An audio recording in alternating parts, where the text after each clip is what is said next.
Hello, everyone. Hi. We're just going to begin in a minute or so. Let a couple more people trickle in.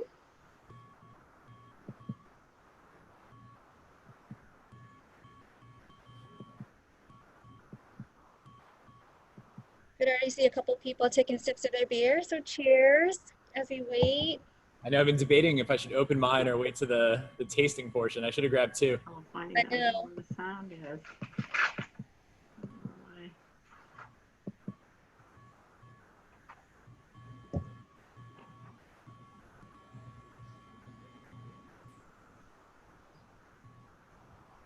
I'll just give it a minute or so. Everybody from Long Island. Who said that? Who's from Long Island?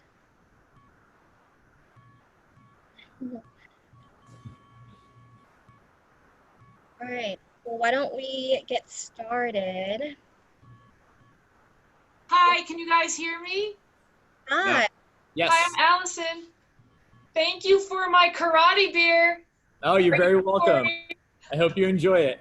Me I'll too. let you know. That's what I grabbed for tonight too. So we'll keep Nice. it together. Thank you. Thank you. Okay.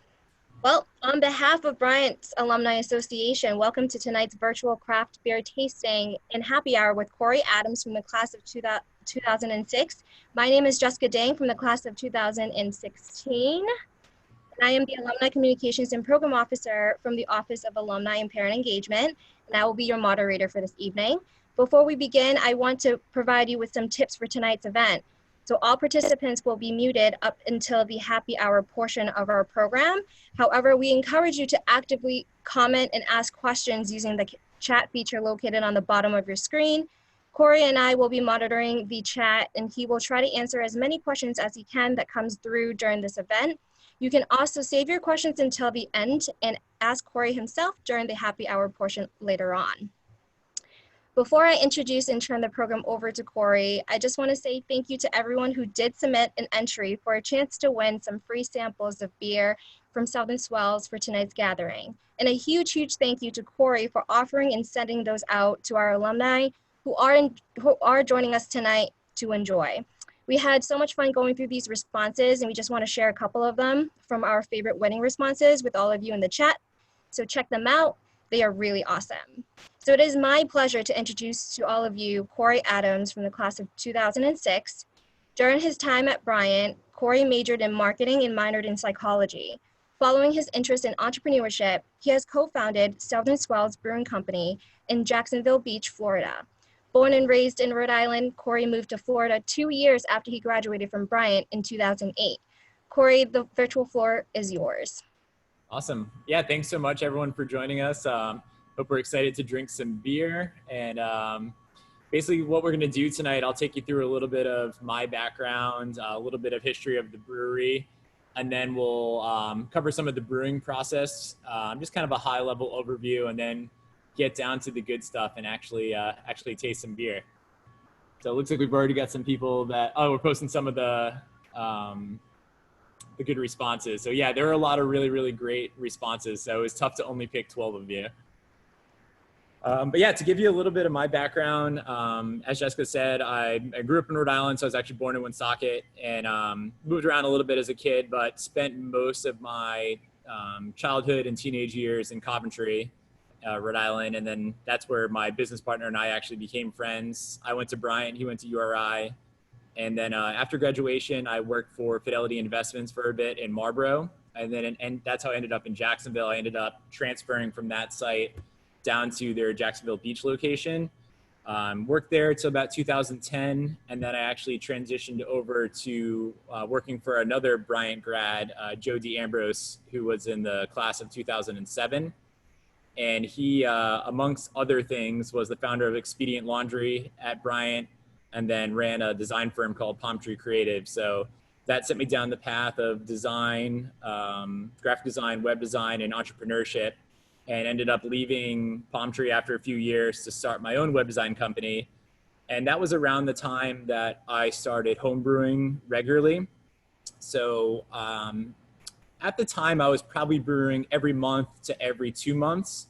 And then after I relocated down to Florida and my business partner ended up moving down here and taking a job with Fidelity as well, we went from brewing once or twice or once every month, every 2 months, to brewing a few times a month. And then we get to the point where we were brewing pretty much every single weekend, buying more equipment, starting to do yeast cell counts with microscopes. So really taking it from a hobby to more of an actual viable business option. So that was the time we started kind of kicking around ideas and considering opening up a brewery and trying to do this full time. So we decided to form Southern Swells, and we were very fortunate that one of our closest friends growing up, her father owns an investment and advisory company, and he was a former COO of Hasbro Toys. So he ended up becoming our third partner. He's fully silent in the business, but he obviously played a huge role in the financing and opening up of Southern Swells. So that takes us to the brewery. So we opened up in January of 2017, and Jess is going to share a couple of pictures of the brewery. So this is our kind of the main entrance and bar area. And you'll see off to the left-hand side, there's like a double door that leads into a small private events room that can hold about 24 people seated or roughly 40 or so standing. And then this is what's kind of in the right of the last photo. This is like the large open seating area, and has a nice view of the back of the house. And this area really fills up on the weekends and when we're doing larger events. So we opened in 2017. It's a 7,500 square foot facility. So we have a 10-barrel brew house, which when the camera switches back to me is actually behind me. And then right now we have a 110-barrel cellar. So what that means is our brew house is capable of brewing 10 barrels per batch, which is the equivalent of 20 full-size kegs. And then our fermenters range from 10 to 20 barrels. And right now we have 4 10 barrels, 2 20s, and then a 20-barrel conditioning tank and a 10-barrel conditioning tank. So at any given time, we can have 110 barrels worth of beer in production, which again is the equivalent of about 220 full-size kegs. So the nice thing about the space is it's large, so there's room for us to add an additional row of fermenters. So without having to change locations, we could, add 30, 40% to our annual production capacity with the existing space that we have right here. So we have room to grow from where we're at. And our brewery we brew a little bit of everything, but we, being New England boys, we're very much focused on New England IPAs. So it was not a particularly popular style from Florida breweries. At the time that we opened and started brewing them, there were actually really only 2 breweries that was their primary focus, where you compare that to somewhere like New England or Colorado or California, where there might be within one state 50 breweries that are focusing on that style. So it was a very good opportunity for us, if it was done well, to kind of make a name for ourselves right out of the gate. So that became our primary focus. And then we also do quite a bit in the sour space, imperial stouts, and then we've more recently started brewing a lot of classic styles. So bringing back things like pilsners and red ales and Vienna lagers, and touching on the more like traditional, crisp, malt forward styles and moving away from the hops or the really heavily fruited beers. So we found that that's really popular with people as kind of a beer in between, somewhat of a palate cleanser. If you have something that's really, really, really pungent with hops or really heavily fruited, you can sip on a pilsner, kind of clear your palate, drink something a little lower ABV, and then move on to a different style. So aside from that, the brewery is small. We only have a staff of 10.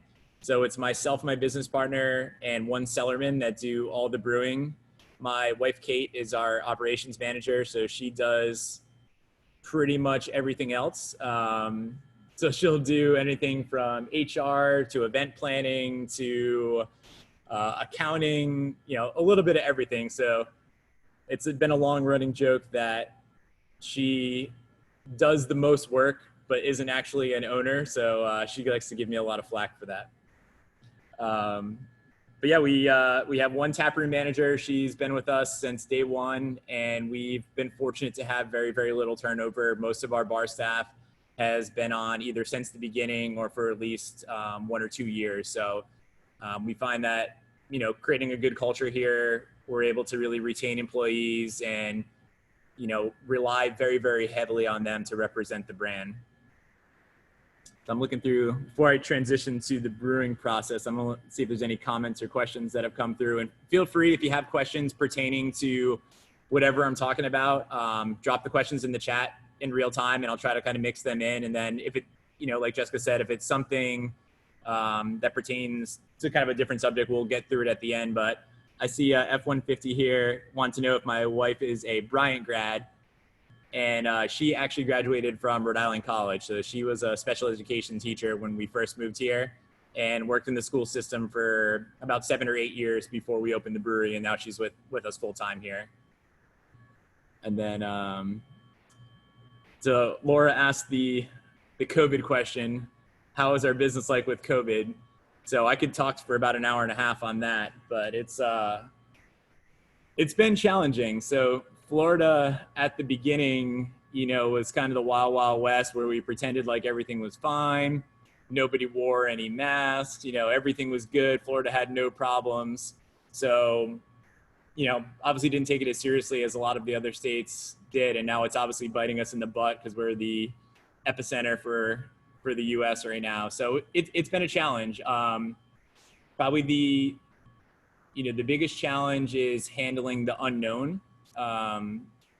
All of the emergency orders and executive orders that have been issued by the government have typically come out in the middle of the day, usually via Twitter, which is outrageous in my opinion. And, you know, it'll be something like effective immediately, all on-site consumption is now banned for breweries. So when that happens 15 minutes before you open on a Friday, naturally that throws a lot of wrenches into the machine.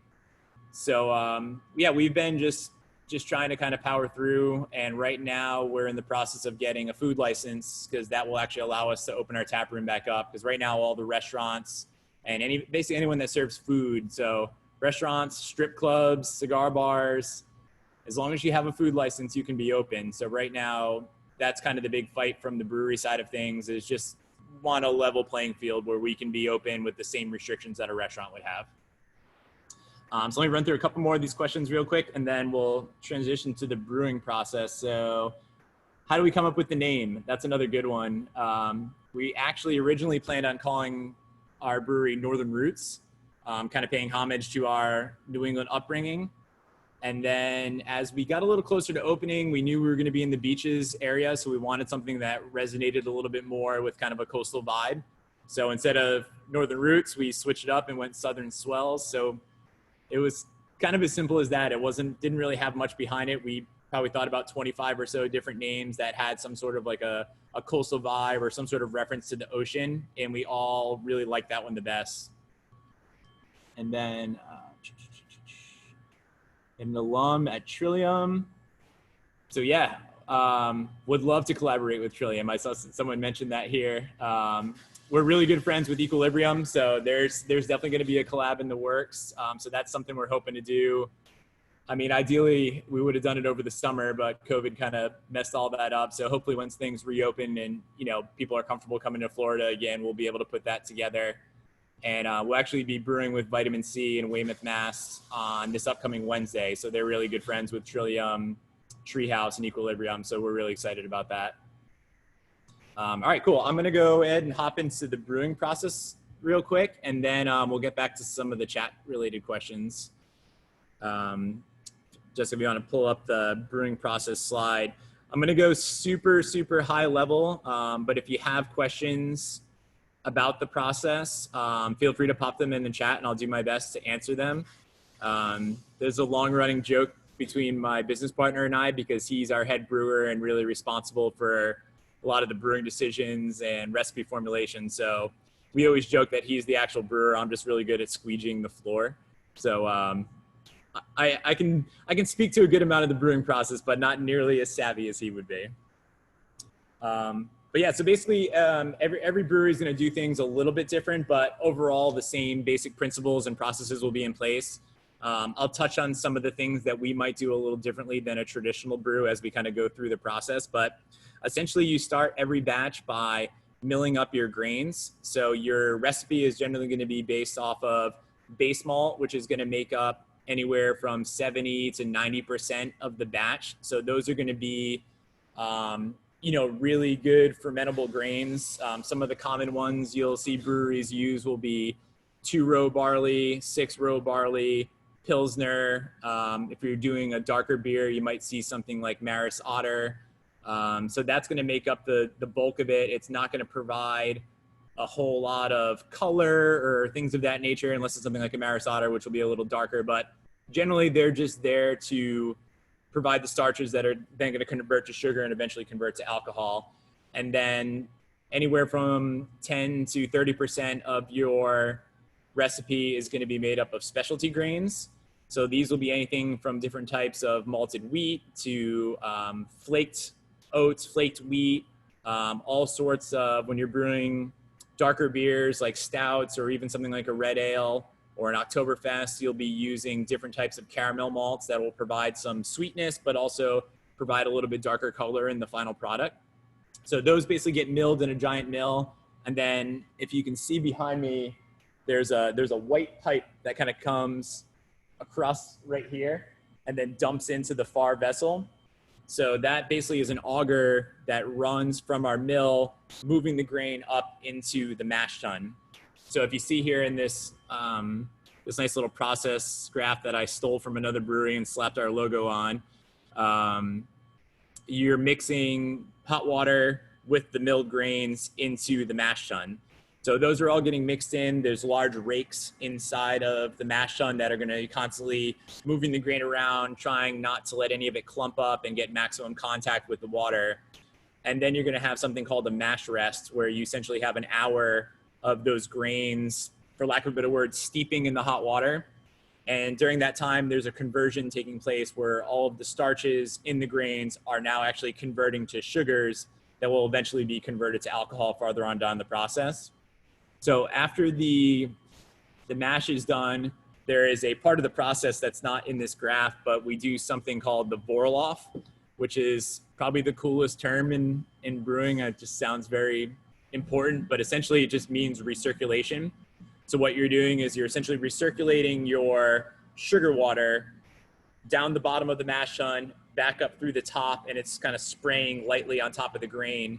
And this serves two purposes. It's clarifying that wort so that it's removing all like the chunky sediment and stuff like that. And then it's also what's called setting the grain bed. So essentially it's compacting all that grain down to the bottom of the mash tun.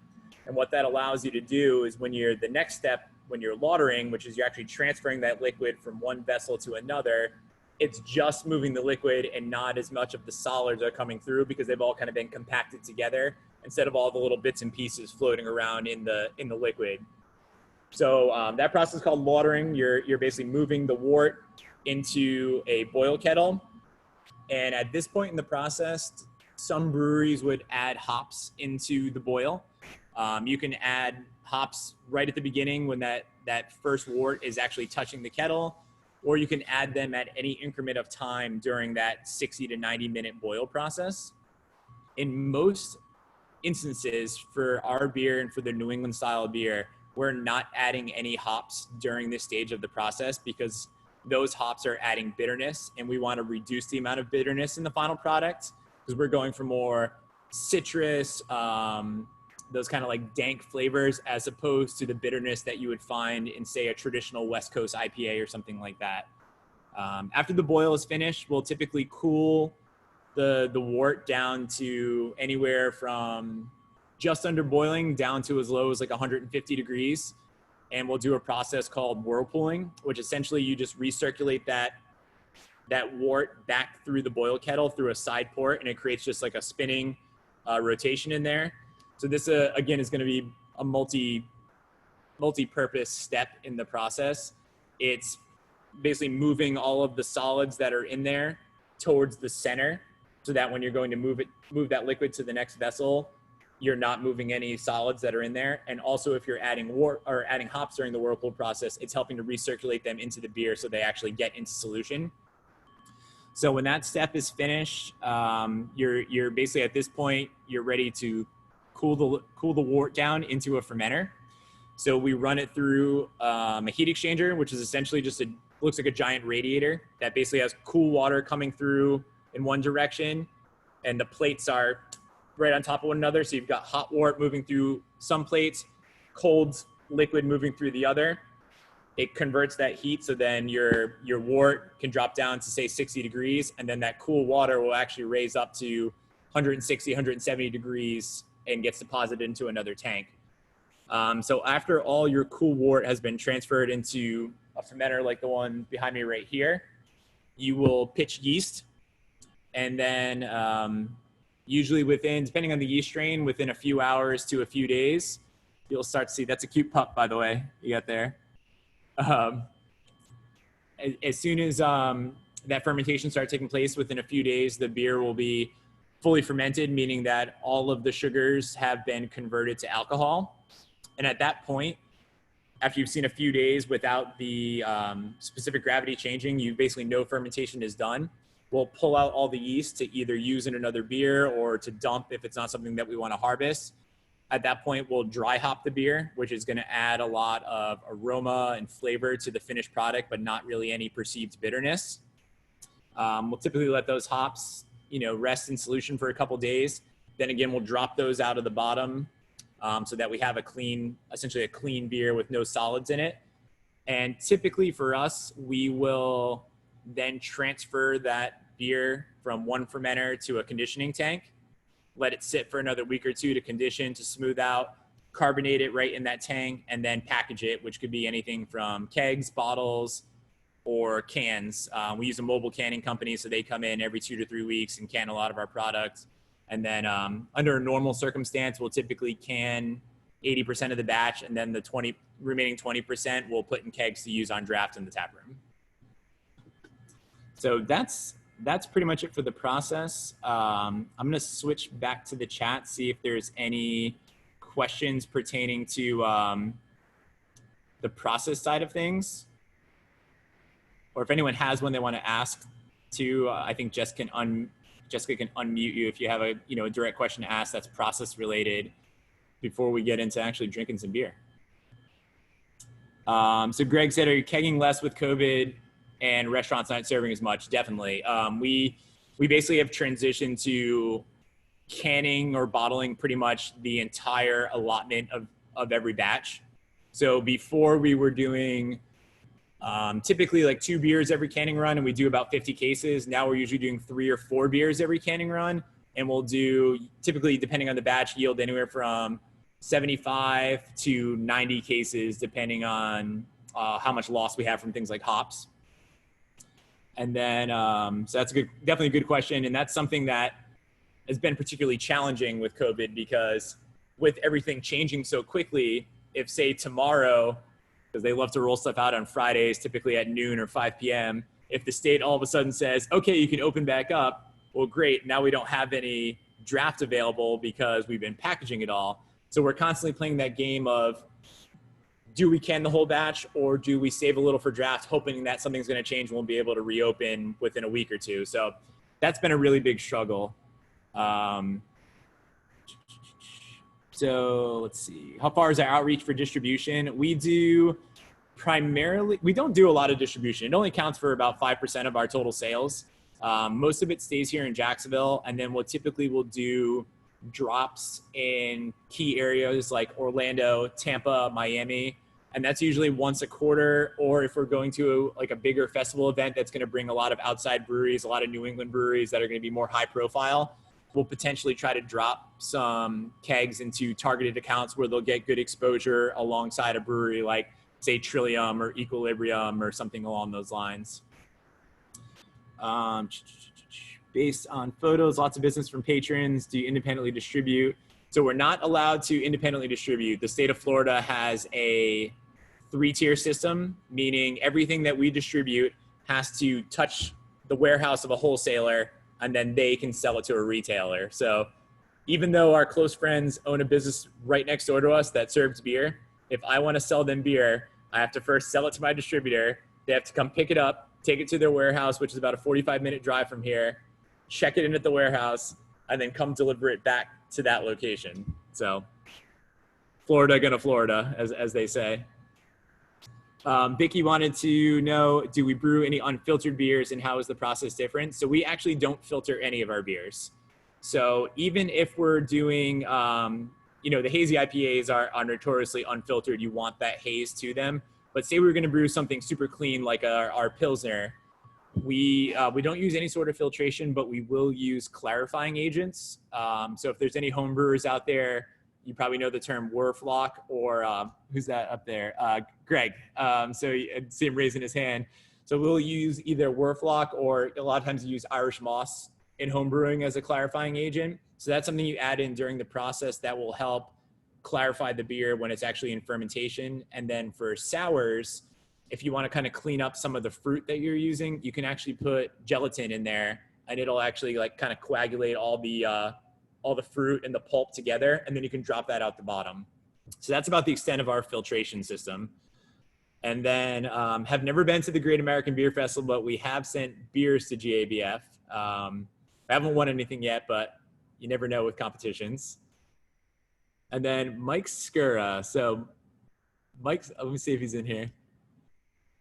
So there we go. So Mike Skura, as you guys can probably see in there, he is actually my oldest friend. So him and I have been friends since freshman year of high school.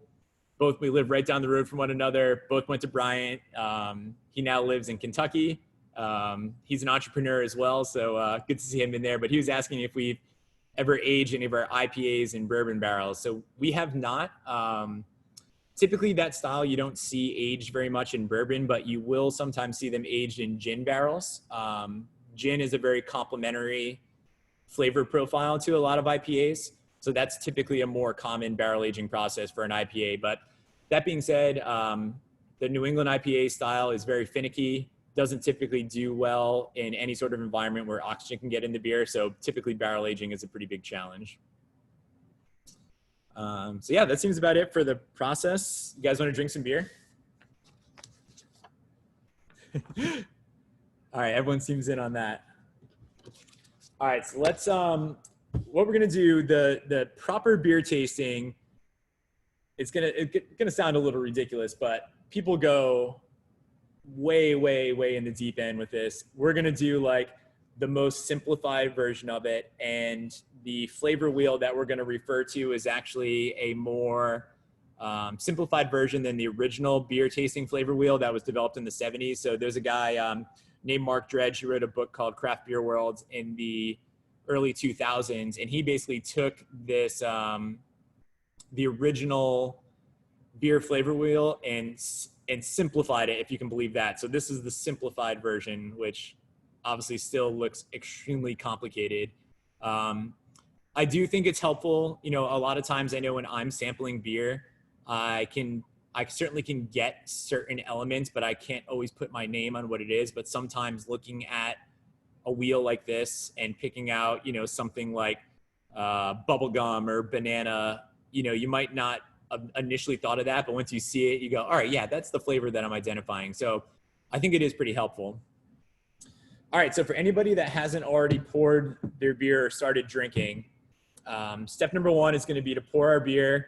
You want to start with a very, very clean glass. You don't want anything potentially affecting the taste of the beer. And a lot of times a dirty glass will affect the head retention. So if you ever pour a beer that you know is properly carbonated, but when you pour it, you notice that it has like almost no head, chances are you may have a dirty glass that's killing your head retention. So always do a clean glass. I prefer generally drinking out of a tulip or some sort of a glass that has a nice open top and open nose. Never chill your glass. Always drink out of a room temperature glass.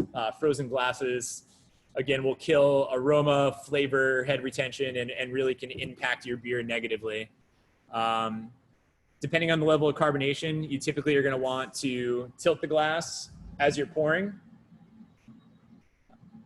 If you have like a really undercarbonated beer, or if you're drinking something like an imperial stout that's been barrel aged, typically there'll be lower carbonation. You can actually pour straight into the middle.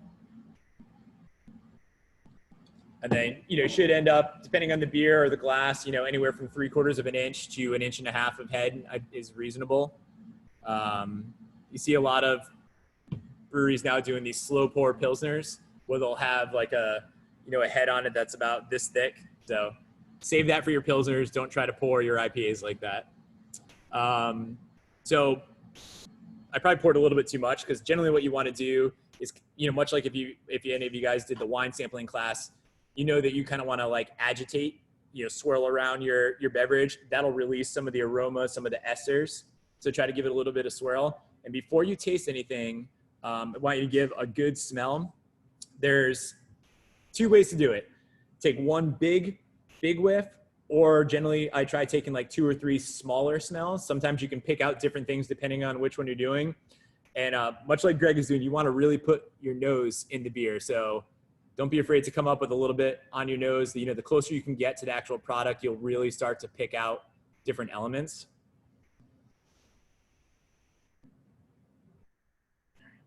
So after you get a really good smell of it, you want to take a look at your glass, look at your beer. So I don't know if you want, Jessica, if you want to unmute a couple people, if anyone that has karate has anything that they want to kind of comment on from the initial smell or the initial look. There's no wrong way to describe a beer. So, feel free to kind of shout out some of the things that you're smelling, or some of the things that you see in the beer. Pineapple. Pineapple. Yep. So that's a super common one that we get from karate is pineapple. Anyone else picking out any aromas? I think you can unmute if you'd like to add a comment on your own, but let me know if you can't unmute yourself, and I can go ahead and unmute you. So I get a lot of, in this beer, I typically get a lot of melon in the aroma, particularly when I'm smelling it from a little bit farther away. When it's right up to my nose, I do get more of like pineapple, grapefruit, a little bit more of like intense citrus aromas. But if I open a can of karate and it's a foot or 2 away from me, I always get like a really big like melon type flavor, like a little bit of like a softer tropical note, where, when it's closer to your nose, I feel like you get a little bit more of like intense citrus. And then obviously as we're looking at the beer, it's very hazy. So that's very indicative of the style. It honestly has nothing to do with filtration. It's all about how the alpha acids in the hops interact with certain grains and certain yeast strains. So it's a combination of all those factors. You can brew, like we kind of touched on with a Pilsner, you can brew an unfiltered beer that's crystal clear. And then you can also use clarifying agents in a hazy IPA and still get that really thick, hazy look to it. So before we taste it, we're gonna do one more quick smell. Typically as it warms up a little, you'll start to get different aromas. To add on that, we do have a question from Andrew. He's asking, do you allow your cold beer to sit out for 20 minutes to warm first before opening the can? So it's a good question. Mine has been sitting out for about that long. With IPAs, I don't mind drinking them cold. I feel like you can still get a really good sample of the beer, particularly you're not slamming through generally like an IPA or a double IPA really quickly. So something usually kind of sipping on. So I'll kind of let it warm up as I'm drinking it. However, if I'm drinking something like an imperial stout, I will typically take it out of the fridge or keep it kept warm to begin with, or room temp to begin with. But I'll typically take it out of the fridge and let it sit for 20, 30 minutes before I crack into it. Cause I find that you get a lot more of the flavors coming through at that temperature range. I know IPAs, they say like 45 degrees or so is like the ideal starting point. But like I said, I have no problem drinking them in the, mid to upper 30s. And I feel like you still get a really, really good sample of the beer. All right. So now that we're done smelling, I'm sure some of you have already dipped in, but we're going to taste it. Your first sip, you want to take in just enough to basically coat all parts of your mouth. So you want it to kind of hit your lips, your gums, your teeth, all around your tongue. And then after you swallow, you want to keep your mouth closed, exhale through your nose, and you'll be able to pick up on some of the more minute aspects of the beer, some of the flavors that maybe you wouldn't get if you just kind of drank on it regularly.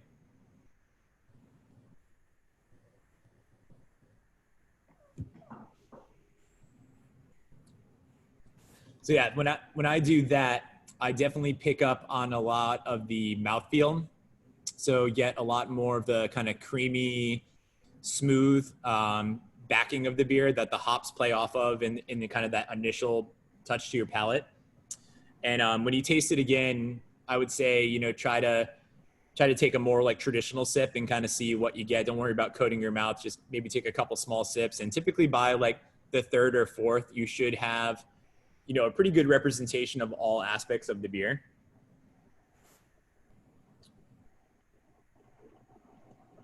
So I get a little bit of like stone fruit in this too. Gooseberry is a popular term to describe one of the hops that we use. I don't know that I've ever had a gooseberry in my entire life, so I couldn't tell you what that tastes like. But I always get, you know, nice kind of like tropical citrus taste and aroma with that. And that's something we try to hit on the vast majority of our New England IPAs. Some of the hops that we'll use will give off more like kind of white wine or grape characteristics, but a lot of the stuff we do is in that citrus and stone fruit type of realm. And that's typically what we're going to shoot for. But yeah, that's pretty much it when it comes to tasting. I'd love if you guys want to, if anyone wants to kind of unmute themselves or ask, I think if you ask to be unmuted, then Jessica can unmute you. I'd love to hear your feedback on the beer, anything kind of in particular that you're picking out, or if you have any beers that you've had up in New England that you can compare it's to. really good. I'm sorry, what was that? The Karate in the Garage. Awesome, thank you. Yeah, well, Corey, just want to say thank you for introducing us to Southern Swells and for the engaging beer tasting. So we can move on to the social hour instead and just unmute everyone since we have over here and have an engaging conversation with Corey if you guys like that. So why don't we go ahead and just unmute you all. So how did you come up with all the names of your beers? So we have, there's two ways. So we have a close friend of ours that was actually going to be one of the original partners for the brewery, but he opted not to move down to Florida. Might be regretting that a little bit these days, but he is the ultimate creative wordsmith. So he sends us a lot of our names. They're typically pretty outlandish and we have a lot of fun with it. But Karate in the Garage is a reference to the movie Step Brothers. And it's funny, it kind of set us down the path of brewing New England IPAs. So one of our good friends here in Jacksonville, he owns a bottle shop that's about 9 blocks from us. And they were pretty instrumental in helping us get some samples of our beer out to people before we opened and kind of spreading the good word about us. And he, shortly before we opened, he goes, hey, you guys should brew a New England IPA and call it Karate in the Garage. And we were like, great name for a beer, and that's a great idea. So that was Karate was the third beer we ever brewed commercially. So we brewed a Saison, a wheat ale, 2 kind of safe plays, and then we brewed a New England IPA as the third beer. And to be perfectly honest, that was probably the best recommendation we ever got from anyone, because that set us down a path of really focusing on the style. Because the first Karate was very good. I think it's certainly gotten a lot better since we've, brewed it a couple hundred times over the last 3 years. But it really set us down the path of brewing the style. And I think, the beer itself is really approachable for both IPA hop heads, but it's also really approachable for someone that maybe doesn't like a traditional IPA, that says, I don't like that bitterness of an IPA. I don't like that big sticky malt characteristic. You really don't get any of that in this style. So especially down in Florida, where the New England IPA style is relatively new, unless you're trading with breweries up in New England, it's really helped be kind of a good entry-level beer for a lot of our new customers. And then I think the name Karate in the Garage is just really funny and memorable. So I think it's really helped us become more recognizable. So it's one of those things just kind of happened on a whim and really became a huge part of our business and a huge reason why we've seen a good amount of success in the first couple of years of being open. So, yeah. And so who designs all your cans?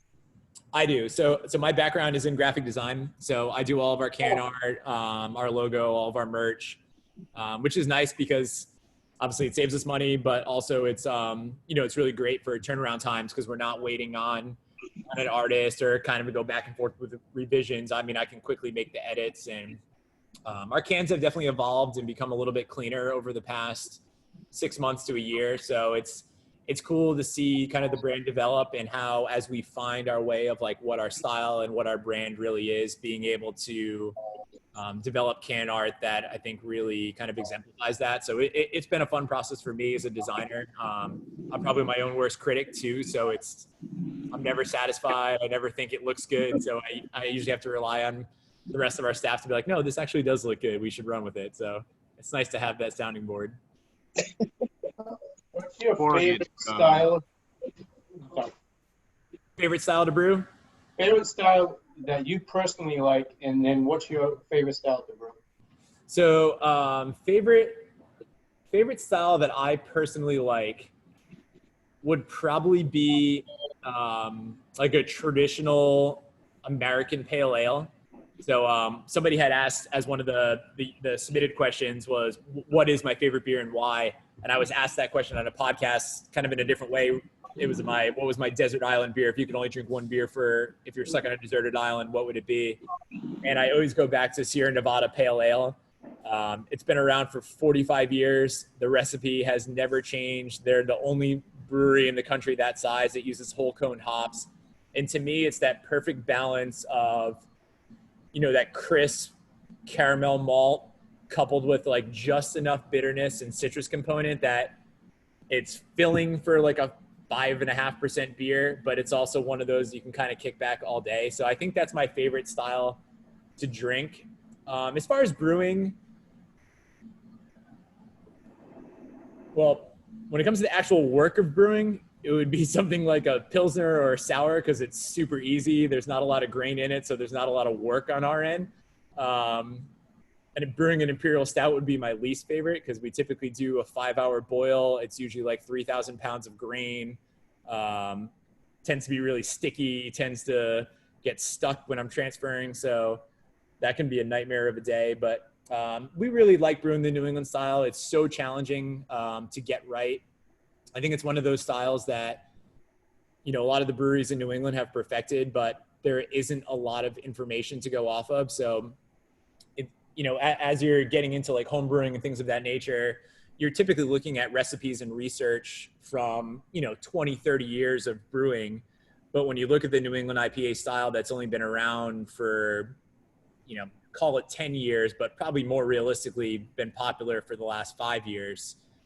And there's just not a lot of information out there. So for us as a challenge, brewing that style allows us to, forces us to experiment a lot and learn things for ourselves and try different experiments, whether it's temperature, yeast strains, moving a percentage of flaked wheat to malted wheat and how big of an effect that can have on the final product.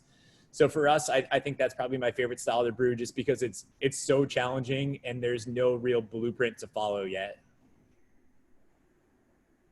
I saw that other half out of Brooklyn who's really good at those hazy IPAs put out something called All Together now, and they actually released the recipe, something to help the service workers during this time of COVID. Have you taken a look at that recipe to see what they're doing on those West Coast IPAs and how you can implement that into yours? Like what's different, what's the same, what lessons did you learn from what they put out? Yeah, definitely. So we, my business partner, Jay, he does all of our recipe formulation. And I know for a fact that he looked at that recipe and he was very interested. And what's kind of cool about the beer scene is most people, as long as they respect the beer that you're brewing, they're pretty open. So what we found, like going to festivals and hanging out with, the brewers from Other Half or Equilibrium or Trillium or something like that, is as long as they have your beer, you kind of earn their respect a little bit. They're pretty willing to open up the playbook and tell you how they do things. Like I know just hanging out with Will, who's the brand manager for Equilibrium, he, whether or not he was supposed to, he told us a little bit of how they what temperature they cooled their beer to during the whirlpooling process. And we've since started to implement that on some of our beers, and we've noticed a little bit more smoothness, a little bit better hop saturation. So you kind of pick up those little things here and there from different breweries. We brewed with Long Live Beer Works. They used a malt called Extra Pale Planet that I had never heard of before. So now we're going to try that on one of our beers and kind of see how it works. Maybe start doing like a 50-50 of our normal base malt and then 50% of that extra pale planet, and kind of see how the product comes out. So 100%, you know, that's kind of one of the cool things about the beer industry is it's extremely collaborative. There's always going to be a few bad apples that don't play nice in the sandbox, but for the most part, all brewery owners are very welcoming. You know, they want to share with each other. They want to learn from one another. They want to collaborate. They want to help each other out. And I think particularly now with everything that's going on with COVID and a lot of breweries that don't have mechanisms in place to package their products, you're seeing a lot of like the bigger breweries that do have the capacity to do that step in and say, hey, you know, bring some of your beer over and we'll can it as part of our run, or let us buy a few kegs off of you so that we can throw them on tap and help you sell some product. So it's been a really, really kind of cool, you know, that's one of the positives I guess you can pull out of everything with COVID, is that in an already collaborative industry, people are even more apt to kind of share and help one another out.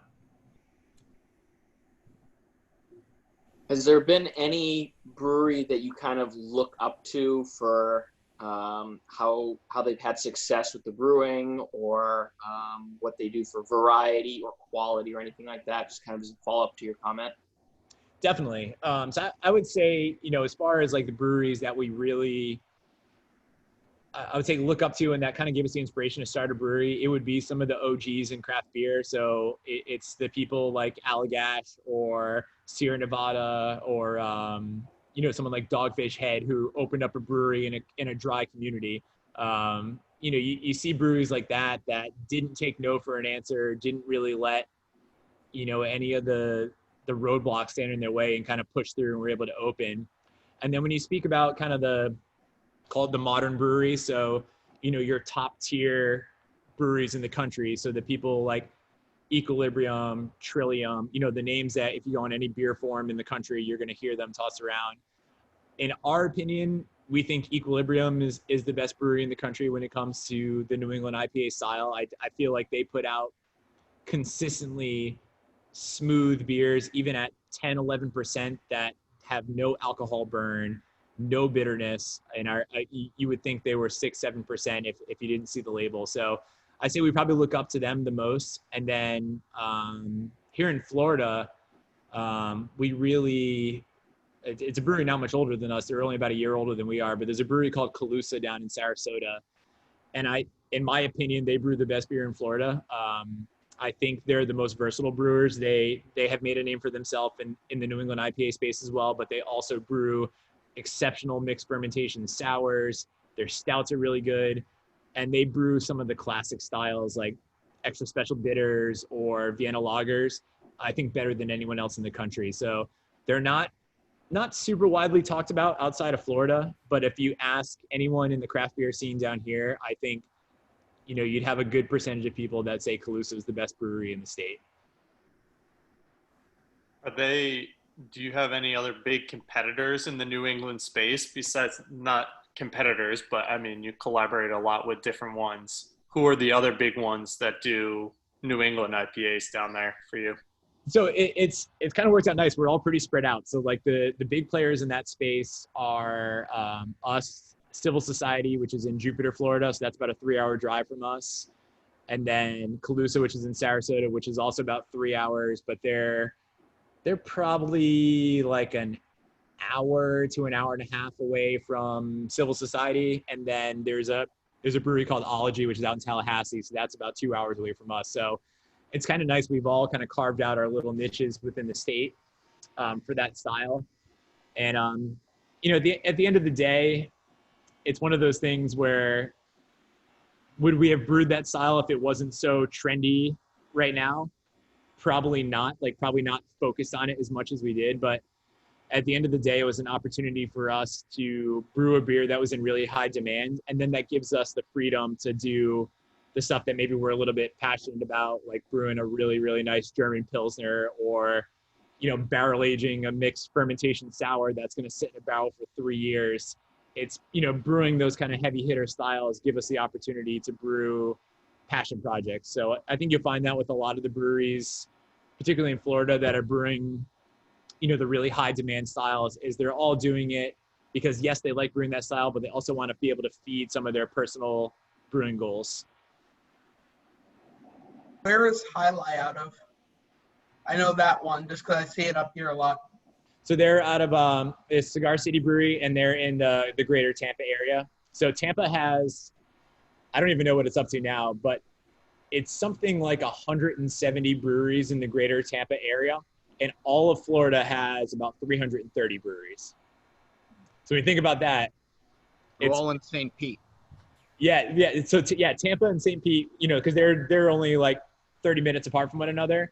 So that whole area, so Dunedin, St. Pete, Tampa, account for essentially half of the state's breweries. It's pretty wild. So Corey, I know New England IPAs are kind of the new phase for the current time. What do you foresee as the next type of like up and coming beer styles? If more like a fruited sour, I know like Hidden Springs has been done pretty well in the Tampa area, or more like lagers seem to be pretty popping up now as more kind of a traditional style. So what do you see as the next big kind of flavor of beer? Yeah, style? I mean, I tend to think we'll see, you know, it's kind of cyclical, I think, in a way. So I definitely see the resurgence of classic styles. I think you're already starting to see it, you know, particularly out like in Colorado and stuff like that. You can go to every single bar or every single brewery in Colorado and you can get a slow pour Pilsner. So you're starting to see the resurgence of Pilsners and lagers, and basically showing, you know, the big domestic beer drinkers that there is a craft alternative to the style that they like. So I definitely see a lot more growth in that space. And it's good for the breweries because honestly, they're low cost, high margin beers to brew. So it's a great opportunity to brew an in-demand style that isn't going to cost you much, is going to sell like crazy.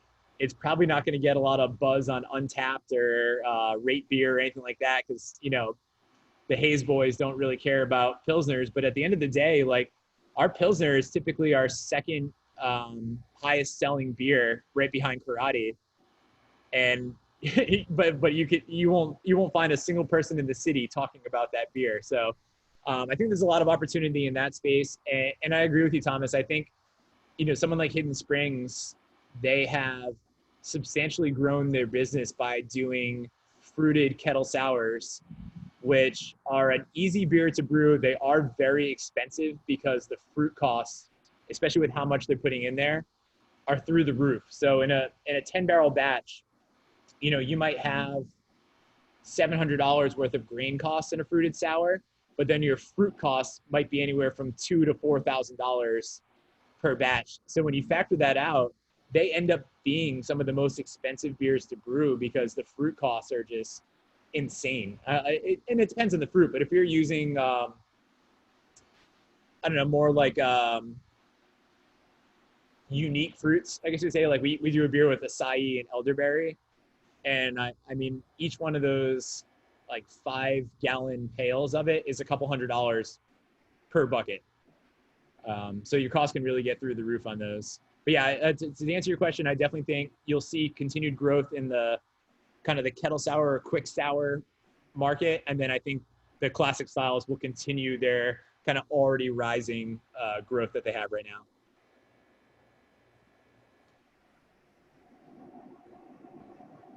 So I understand that lagers take a lot longer time to brew than ales. Can you just talk about that a little bit? But I have a second part of a totally different question in regards to that too. So I know you did a collab with Long Live, which we're cracking next. But any other intentions of doing something in Rhode Island with another brew? Yeah, so to answer your first question, you're definitely right. There is a much longer conditioning period for lagers. So this would apply to any traditional lager. It would also apply to things like a Pilsner or an Oktoberfest, which is a type of lager. So it has to do with the yeast strain. So the typical ale yeast strains are what they call top fermenting. So when the yeast essentially like settles out before you cool the temperature of the fermenter, the yeast will actually sit way up on top of the batch. And I guess what's kind of different about those is they're really, really easy to drop out. Whereas if you're brewing a lager, they're bottom fermenting, so they take a little bit longer, and then you have to have a much longer conditioning period for the beer to clarify and smooth out. So if you drank, say for example, a Pilsner that was brewed, had finished fermenting, fully done, you're not going to see any more changes in the alcohol percentage. It's essentially a finished product in, call it 2 to 3 weeks. If you drank that beer right then versus letting it sit in the tank for another month, they would be so drastically different. At the beginning, you'd still have some of the yeast kind of mixed into solution, so it'd have like a little bit of a haze to it. It wouldn't have that nice, crisp, clean appearance, and you'd be able to taste some of the difference in that. So you'd get a little bit more sharpness, you get a little bit more perceived bitterness that you definitely don't want in that style. So that extra conditioning time gives basically time for all of that settlement that's in solution to drop down to the cone of the fermenter. Then you can then empty it out and have a clean final product. And then to answer your second question, so Long Live Beer Works, they've become really good friends of ours. So just by what's pretty common for brewers is if you're in an area and I'm from Rhode Island, so I visit there pretty often because a lot of my family still lives there. But typically, if you reach out and say, hey, I'm going to be stopping in, love to just introduce myself, you'll find that most brewers are about the most hospitable hosts you can possibly ask for. They'll invite you in. You typically end up drinking way more beers than you should. And what was meant to be a 30-minute quick pop-in ends up being like 4 hours of just crushing beers. So that usually leads to the conversation of like, hey, we should get together and do a collab. What was kind of unique about Long Live is they actually reached out to us and said, hey, we're trying to do a trip every single month. This, again, pre-COVID, just travel to a different area. It's our first time we've ever really been able to walk away from the brewery because we have a good brewer we can rely on instead of doing everything themselves. So the two owners reached out and said, hey, we'd love to come down and brew a beer. So we had them here. They brewed. And then when I knew I was going to be traveling back up to my brother's wedding, I reached back out and we planned the collab to do together. But as far as other Rhode Island breweries, I know we're working on developing a relationship with Tilted Barn. It's about a mile from my parents' house, so I'd love to brew a collab there. They're very, very friendly with Armando, the owner of Long Live Beer Works, so it's a good opportunity. He's already kind of spoken about us to him, so I think when I go up, I fly back up on Tuesday to Rhode Island. I'm doing a brew on Wednesday with Vitamin C in Massachusetts, but I think in those last couple of days, we're going to hang up there. We're going to try to pop in Tilted Barn, introduce ourselves, and try to set something up for like December or so when we visit for the holidays. But yeah, I mean, we're definitely open. There's so many great breweries in New England that we'd love to collaborate with. You got all the big heavy hitters, but we're really fond of Tilted Barn, really fond of Proclamation, Foam Brewery up in Mass. I think they're doing awesome stuff. So there's a lot of like really, really great breweries that we love. There you go.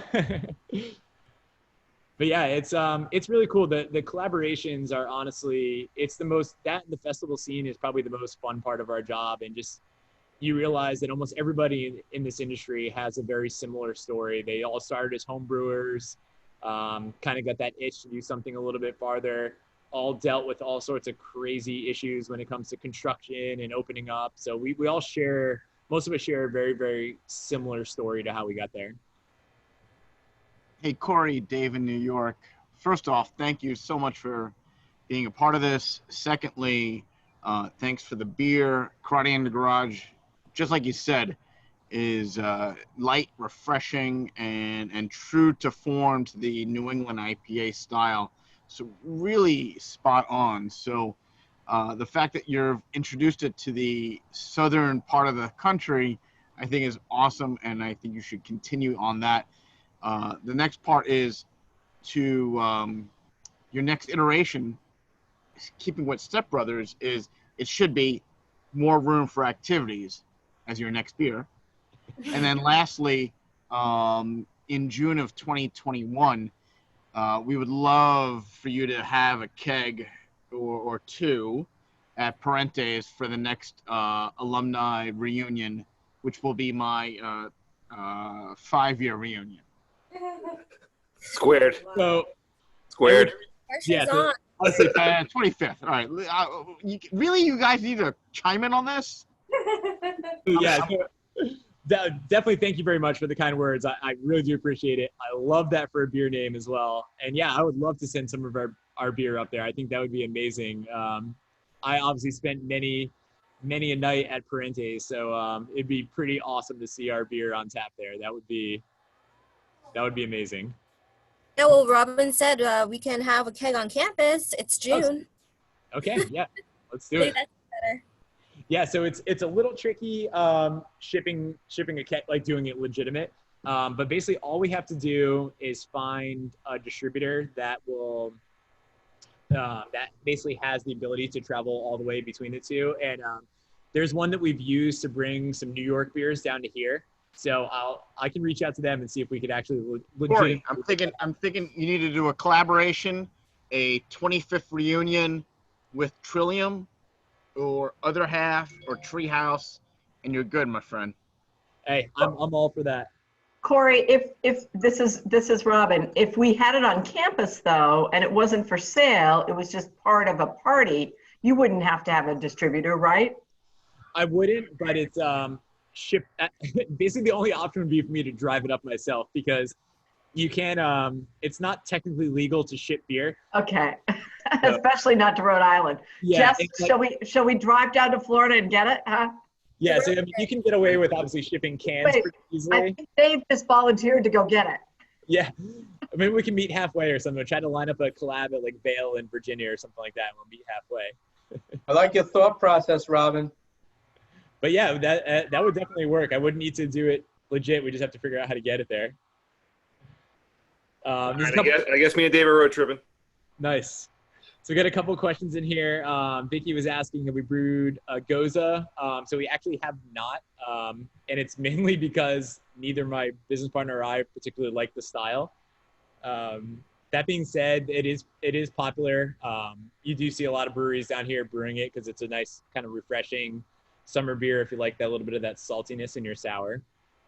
Allison was asking, do you have a ton of test recipes and end up throwing away small batches?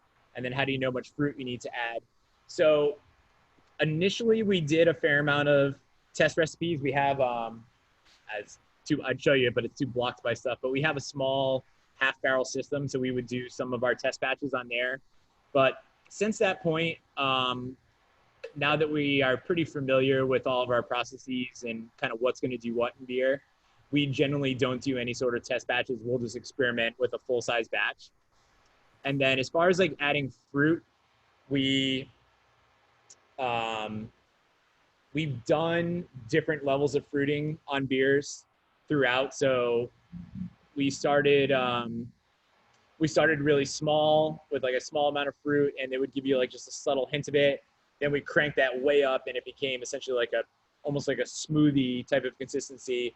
So now we've kind of find a happy medium in the middle where you get some of that thickness, some of the pulpiness from the fruit, but it's not so overwhelming that you feel like you're just drinking straight puree. And then Mike said, how has it been to start a business with your wife and your best friends? So it's actually been really easy. So my business partner, Jay, has been a friend of mine for 20 years. We went to high school together. Mike knows him as well. And we have very complementary skill sets. So we've never really had, any real issues. We typically can kind of look at something from two different sides of the spectrum and then generally find a happy medium. So in almost, when you factor in all the planning stages and everything, in almost 6 years of being in business together, we've never had an argument. We've never really disagreed so adamantly about something that we weren't able to find a solution. And then, my wife, Kate, she's obviously more opinionated than my business partner. So we certainly will get into more passionate discussions about things about the business. But again, we're always able to find a happy medium. And it's honestly been, it's been one of the easiest parts of the business is the way the management team works together, and even like extend that out to our staff and our bartenders that are full-time. We work together like a big family, and it's always been open lines of communication. We encourage feedback and opinions and ideas from our staff, and we've been able to implement a lot of them. And, especially with COVID, when we were making decisions about how to open, what to do, how we wanted to enforce certain things, it was very much relying on our frontline people, which is our bar staff, who are going to be manning our to-go station, to ask them what they wanted to do, how they thought the best way to to operate, and so that they would feel safe and customers would feel safe. So it's been really great. The 10 of us work together amazingly, and that's honestly been one of the only consistently easy parts of running a business.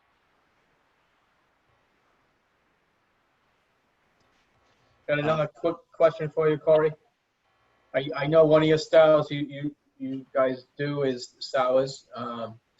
And from what I understood, sours, if you're not careful, can really take over your brewery versus other styles. I don't know if you can talk a little bit about that.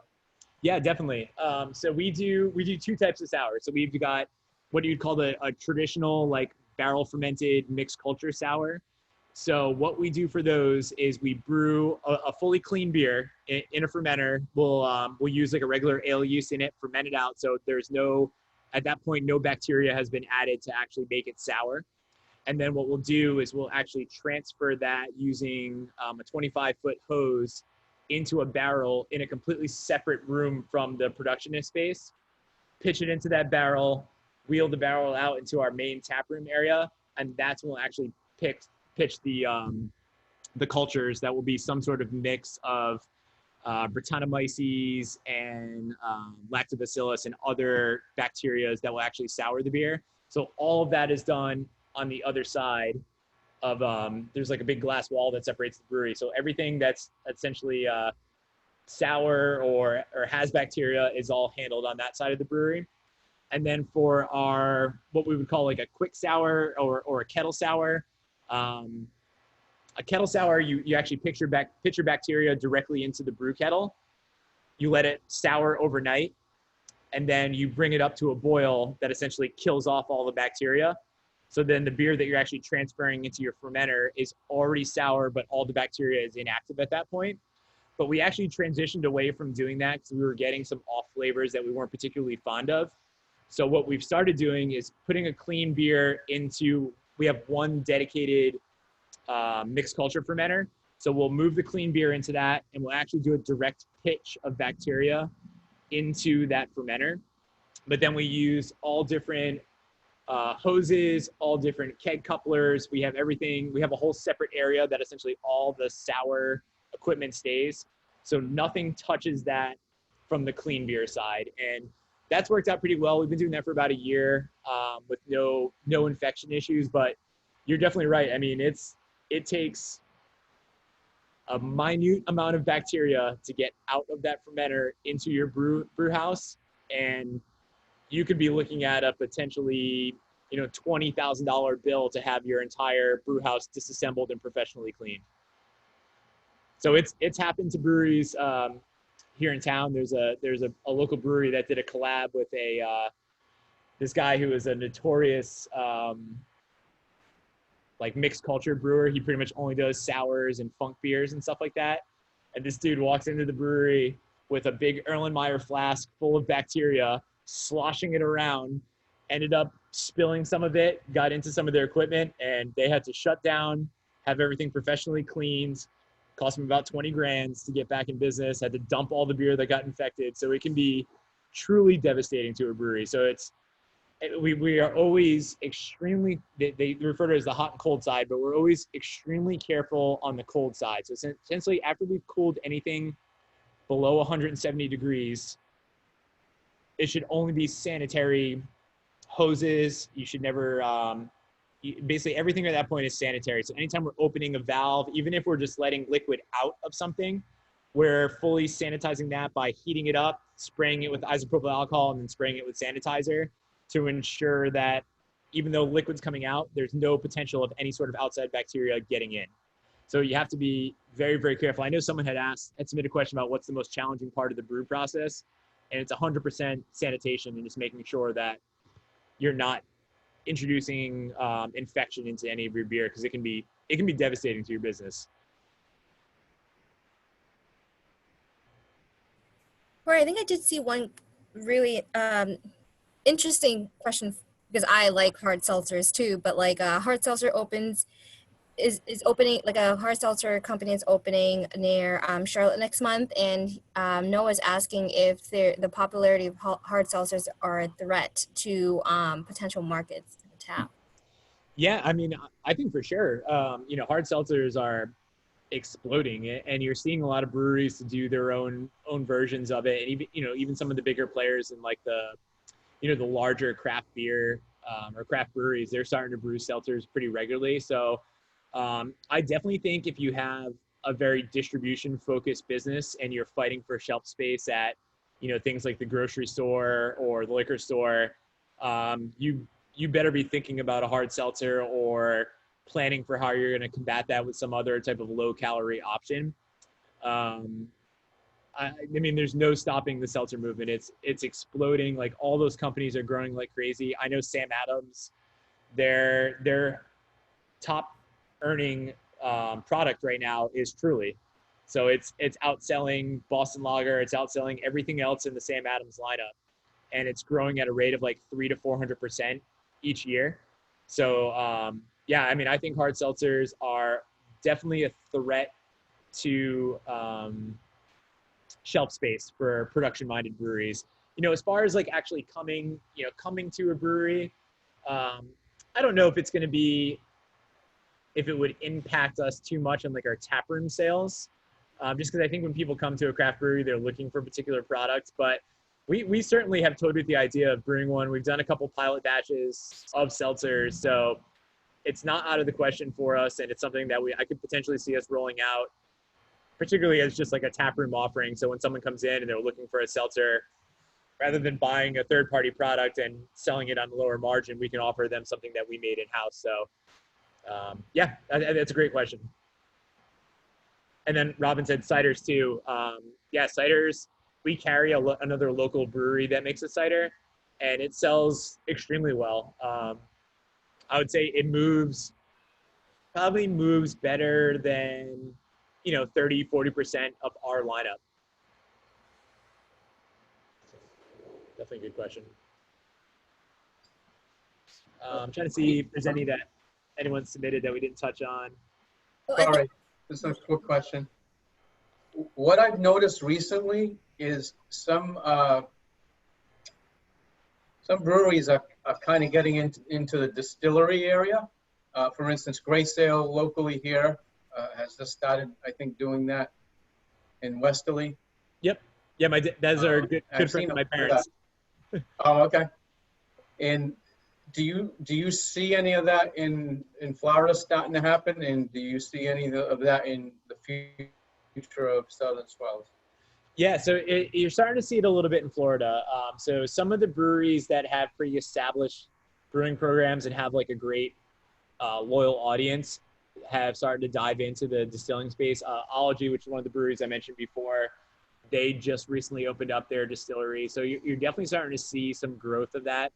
And even outside of the breweries opening up, you're just seeing a lot more distilleries pop up in the area. Like, I think, you know, if you look back 5 years ago, I think we had one distillery in Jacksonville, and now we're up to, I think, double digits. So even in that short span of time, there's been quite a few that have opened up, and I know there's a few more slated to open within the next year or so. I don't think it's an avenue that we're going to pursue. As far as our growth plan, we're looking at increasing the capacity of this space. Purchasing our own canning line is probably the next big step.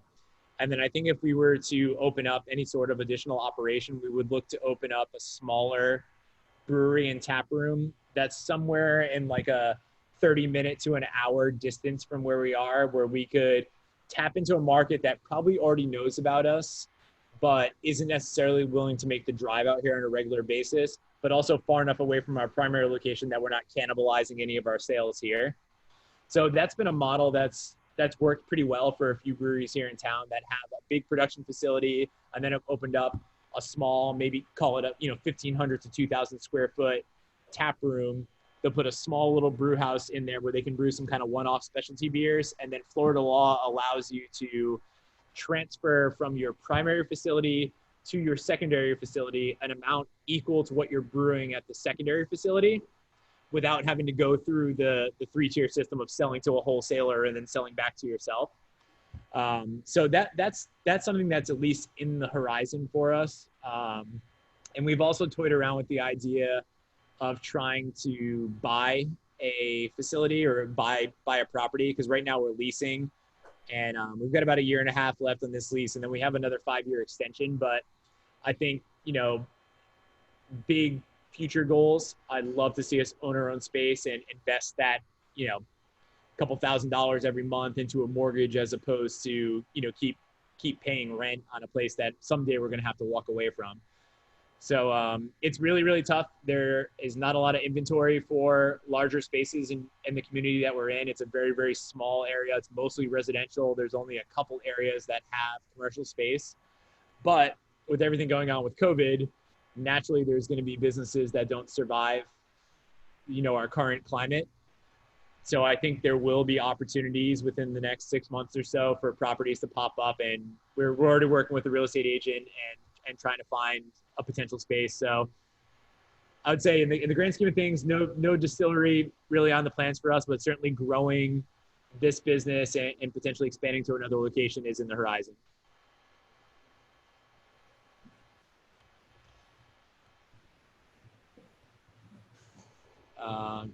Looking some of the other questions here. So yeah, some people saying up north location. It's crossed our minds. Put it that way. Like it's something that I think if the right opportunity came along at the right time, we would certainly consider a New England location, just based upon our ties to the area. Both my business partner and I grew up in Rhode Island. All of our family lives up there, so there's certainly potential. But I don't know if I can leave palm trees. So. Mm-hmm.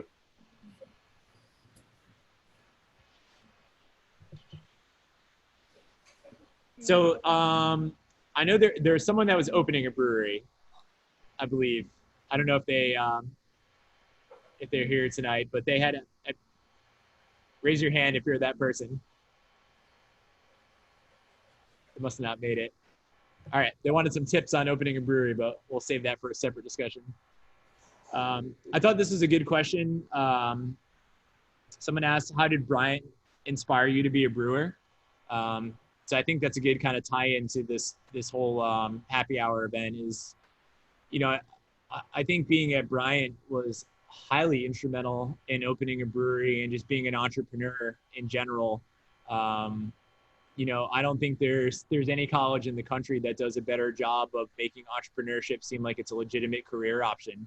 It's typically something that, I look to like my dad, for example, who spent his entire career as a chemical engineer, highly educated, good job, worked his whole life, retired at 62. And, that was kind of the, the plan for me before I ended up at Bryant. So I was going to go to school to be a chemist like him, plan on being a chemical engineer, and, was looking to get into some sort of a chemical plant or something like that, and kind of work my way up the ladder and hopefully work and retire there. And, making the last minute pivot and going to Bryant and enrolling in the marketing program changed a lot of my life. I mean, it opened my eyes to different career paths. And then, with just how entrepreneurial friendly that school is, kind of created that thought in my mind. And then I started, even when I was at Fidelity Investments, I was thinking about, okay, I'm going to do my time here,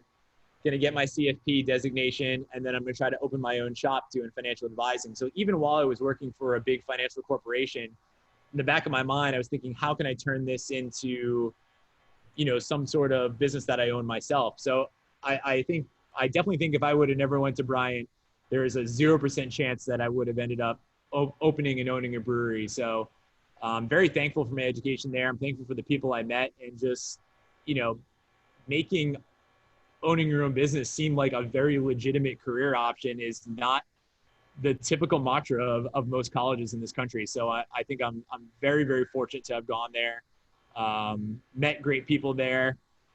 Like I mentioned, one of my colleagues from Bryant got me out of the corporate world and into working for us, owning a small business. So I really owe a lot to going to school there. So I thought that was a really, really good question. Is wastewater an issue in Florida? Not really. We don't have to treat any of our wastewater, which is outrageous in my opinion, because I know the type of chemicals and stuff that we dump down the drain. So I kind of wish we had some sort of filtration plan, but we called the municipality and yep, they didn't they didn't care about anything. They were like, no, just dump it all down the drain. But we do have a lot of water issues. So I'm gonna pivot off of your question, Mark. The water in Florida is absolutely terrible for brewing New England IPAs. So it's really, really good for stouts. The mineral content and the calcium content in our water is great for brewing imperial stouts. So you see a lot of the heavy hitters from Florida, whether it be Angry Chair, Cycle, Jay Wakefield, they brew a lot of imperial stouts because the water is perfect for that. We use a reverse osmosis filtration system for our water. So all of our water basically comes in, goes through a carbon filter to pull out as much of the chlorine as possible. And then it goes through a reverse osmosis filtration. And we essentially end up with as close to distilled water as possible for our base. And then we actually go back in and we'll add all the salts and calcium to create the ideal softness that we're looking for in the water that will inevitably lead to brewing a more true to style beer. And we have specific water profiles that we'll use for New England IPAs or clean beers, sours, imperial stouts. And we've kind of, over the last couple of years have created a few different profiles. So depending on the beer, we can adjust the water accordingly. Don't make bagels or pizza down there. Yeah, that's the truth. The only good bagel spot ships all his bagels in from New York.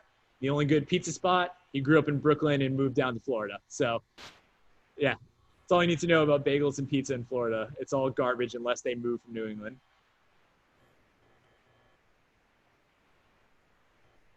All right, guys, do we have any last minute questions for Corey before we wrap this up? It has been super, super fun and super informational. So thank you, Corey, for all the information and a good time. For sure. Yeah. If anyone has any, questions after the fact to just drop me an email. It's Corey@southernswells.com. I'm, happy to field any questions that you have. And yeah, I'll be up in Rhode Island on Tuesday. I'll be at Vitamin C on Wednesday. So if anyone's in the area of Vitamin C, I'll be there all day. Pop in, grab some beer from them and say hello. Yeah, definitely. And also, I'd like to thank everyone who joined us today. Thank you so much for joining us in Corey. It definitely has been a good time, so I really hope you guys learned something new. I know I did, but also had, just a good time in general and catching up. But Corey did share his LinkedIn with us, so you guys can feel free to connect with him. So one of my colleagues is going to put that in the chat, which is right there now. So feel free to make that connection. And whenever you have time or when all this is over and we can all travel, pay a visit to Corey at his brewery. Maybe, Robin, you can send us down there for, a reunion somehow, and we'll definitely use your location as a venue, perhaps. Yeah, Jacksonville's super cheap to visit here too. So it's literally the least expensive part of Florida. So you can get a hotel on the beach for like $100 a night. So. And I have my eye on your party room there. We don't have very many alumni in that area, so we'll have to all go down, right? Everybody's game, right? There we go. I like it. As soon as we can travel. Yeah, well, we'll always have this crew here. We have all your names, so we'll reach out to you guys. All right, well, thanks again, Corey, and thanks again, everyone, for joining us tonight. And I guess this concludes our event. So awesome. Yeah, thank you guys so much. Great questions. Awesome sharing beer with you. And yeah, really appreciate the opportunity. Great job. Good luck, Corey. Good job. Thank you very much. Bye, everyone. Have a great night.